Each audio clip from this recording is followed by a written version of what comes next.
I'm just here in my garage. Sorry, I just always wanted to do that. The number one question that you guys have been asking is how many cars do I have? Which is why in this video, I'm gonna give you guys a tour of my garage, showing you all the vehicles that I have and the reasons why I have them, which are all perfectly valid. At least that's what I tell myself.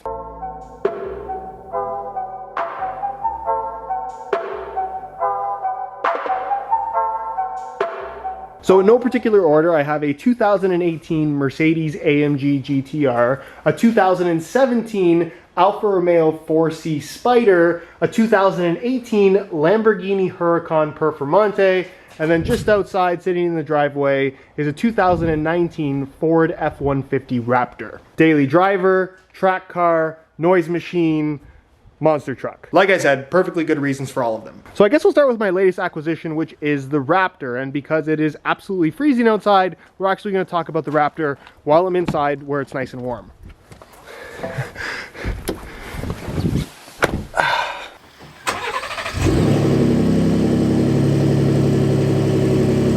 So why a Ford Raptor? And I guess I'll start off by saying that I've never really been a big fan of trucks, which I know makes absolutely no sense given what I'm currently sat in, but I love the thing. Ever since I started getting into performance cars, and of course when I could afford it, I've pretty much always kept a truck, mainly because it's more or less the ultimate winter vehicle. If it's high off the ground, all-wheel drive, and has some proper winter tires on it, you can pretty much drive through anything, snowstorms included, which do happen in this area of Canada quite frequently during the winter time. The only thing about trucks, and something that I've never liked about them, is that they're just not very fun to drive. However, the Ford Raptor, to my surprise, actually drives, I don't want to say like a sports car, but it has more sports car characteristics to it than any other truck that I've ever driven. And don't get me wrong, this is complete overkill for what I need it for. A regular base model 4x4 F-150 would totally do the job just as well,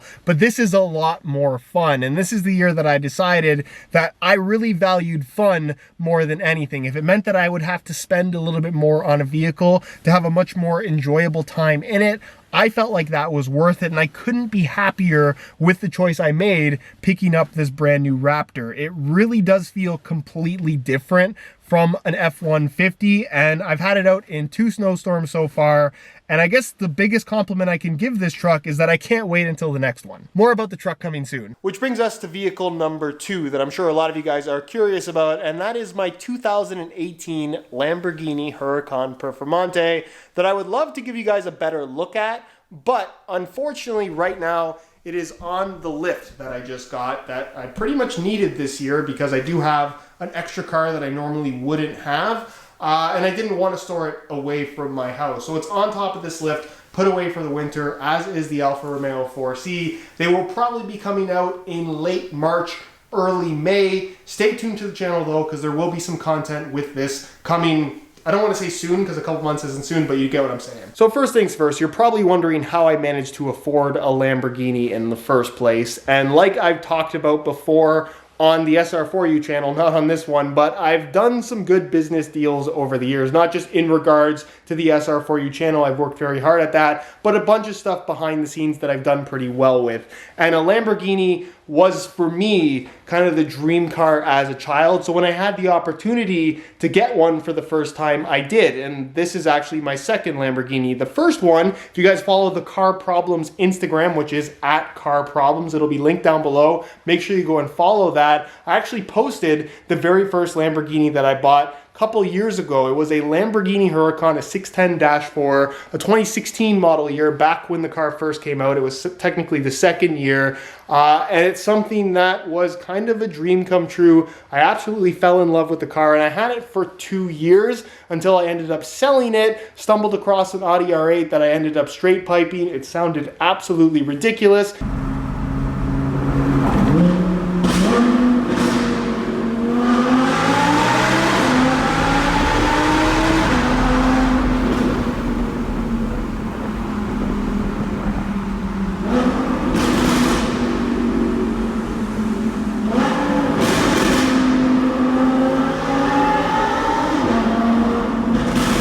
Ended up selling that, and then eventually ended up with this right here, a Grigio Nimbus Lamborghini Huracan Performante. Still can't believe it, but yeah.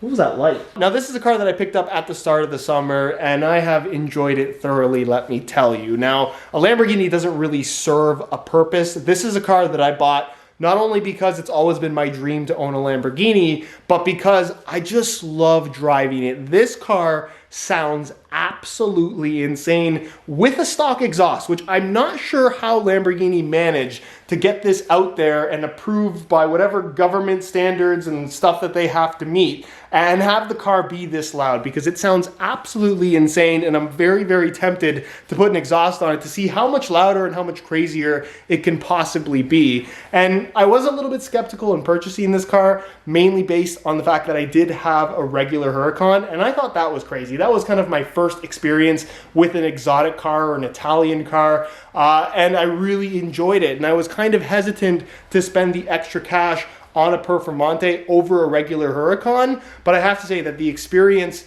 while similar in a lot of ways, the car ultimately feels completely different. It sounds quite different, and it's just a significantly better car in almost every single way. It's been put away for about a month and a half now, and I can't wait to take it out again to show you guys how crazy the experience actually is. I really want to show you guys the inside, but I also don't want to take the car down because it's kind of just like set up for the winter, so I'm gonna unlock it, put that there.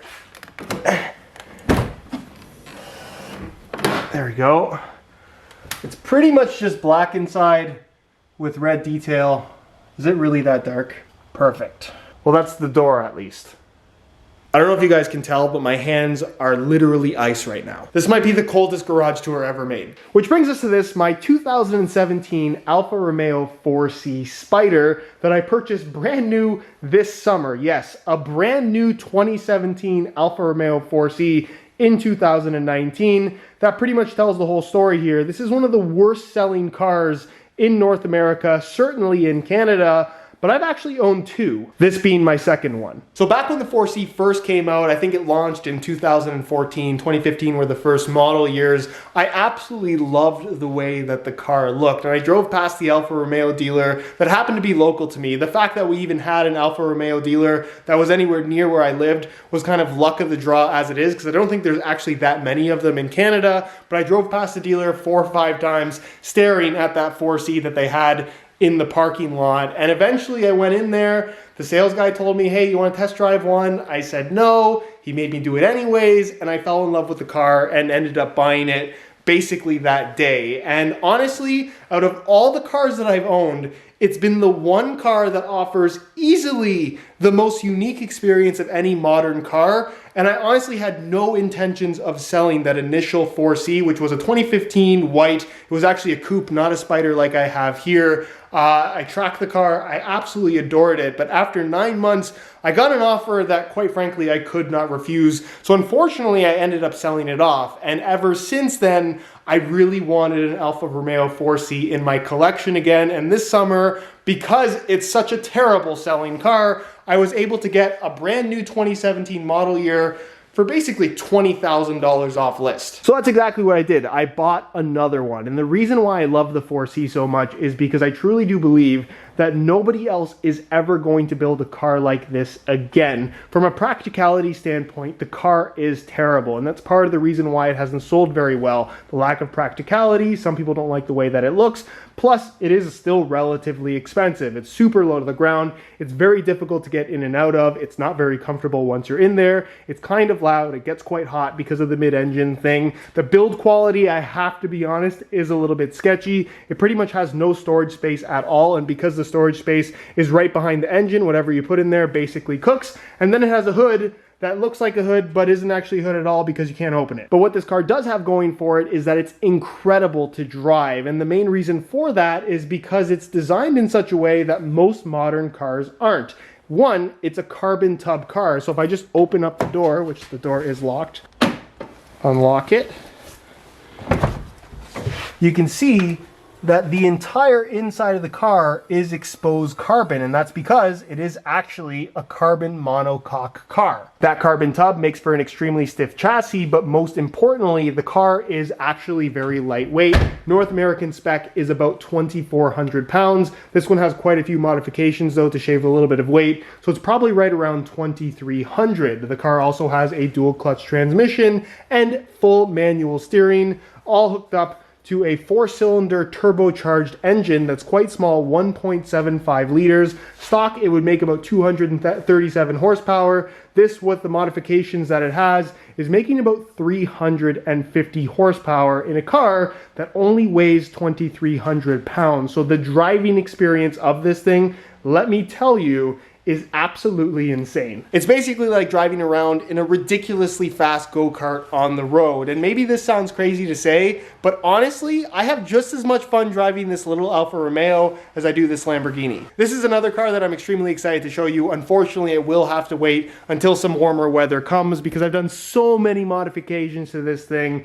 It turned out exactly as I wanted it to. I've been planning this car for the better part of 3 years. And like I said, I can't wait to put it back on the road and share the experience with you. Which brings us to the final car in the garage, my 2018 AMG GTR in Green Hell Magno, which looks absolutely insane. And as most of you know, if you saw my first video, is a car that I bought for the winter. The first thing that I did to it was slap on some winter tires, and I have to say, it's been a pretty good choice thus far. And it's funny because when I showed you guys this car and told you that I'd be driving it in the winter, a lot of you guys suggested a bunch of other cars, other AMGs included, that would be much better options. One of those suggestions being the E63S, which is actually the car that I sold prior to purchasing this. That's actually the car that I drove last winter. I had it in matte gray, really good car, certainly a better winter car than this thing right here, but in my opinion, not the experience of something like this. I think from a practicality standpoint, maybe for a normal person that just enjoys a fast car to drive all year round, kind of an all-in-one type vehicle, an E63S is certainly a better car, especially given the fact that it's all-wheel drive. The air suspension that it has means that you can lift it off the ground significantly higher than you would expect. So from a practicality standpoint, you can pretty much drive that car all year round in any kind of weather and not have any problems, which is exactly what I did last winter. But what I came to realize from driving that is that I really do end up missing the brutal, harsh kind of race car experience that a car like this and a car like these has to offer. These are the cars that I drove all summer. I really enjoyed every moment of driving those cars in the summer, but these are both honestly not cars that can have winter tires on them. They're just way too low, especially the Alfa. So something like this, it's still comfortable enough, it's still practical enough, it's still capable enough and usable in the winter time. So even though I'm not going to be driving this through hardcore snowstorms with the winter tires to drive on a daily basis when the roads are relatively clear, it's perfectly good and honestly something that I really enjoy driving. And that's the tour. Every car serves a purpose, sort of, but most importantly, every single one of these cars is fun to drive.